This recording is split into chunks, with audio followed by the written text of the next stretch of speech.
చెప్పేది ఏంటంటే లోపల ఏం మ్యాజిక్లు ఏమీ లేవు. ఇక్కడ మీలో శ్రమ, తపన, త్యాగం, ధర్మం ఇది పెంచే చోటు ఇది. ఇవాళ అందరూ దేవుడి దగ్గరికి వెళ్ళి కోరుకుంటున్నారు. ఏంటి, నాకు ఫస్ట్ క్లాస్ వస్తే నీ హుండీలో 1000 రూపాయలు వేస్తాను, ఇంతే. అసలు మేము ఇక్కడ కోరికలే కోరుకోవద్దు అంటాం. ఎందుకు కోరుకోవద్దు అంటామంటే ఈ కోరికలే మనిషిని శక్తిహీనుని చేస్తున్నాయి.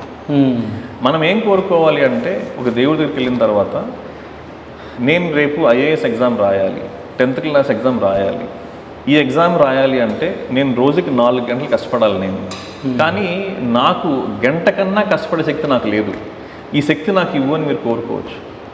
అంతేగాని మీరు వెళ్ళకెలా పడుకొని మీ ఫోన్ స్క్రాల్ చేసుకుంటూ దేవుడా నాకు ఫస్ట్ క్లాస్ వస్తే నేను మీకు 1000 రూపాయలు ఇస్తానని ఈ దేవుణ్ణి భక్తిని మనం మరీ కమిషన్ బిజినెస్ చేసేసాము. ఇంకొంతమంది ఏం చేస్తారంటే నాకు కానీ నా వ్యాపారంలో 1 కోటి రూపాయలు వస్తే నేను 1 లక్ష రూపాయలు ఇస్తాను అని.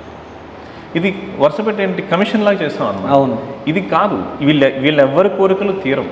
ఆ తీరకపోగా వీళ్ళలో పనిచేసే శక్తి తగ్గిపోతుంది. ఇప్పుడు మీరు చూడండి,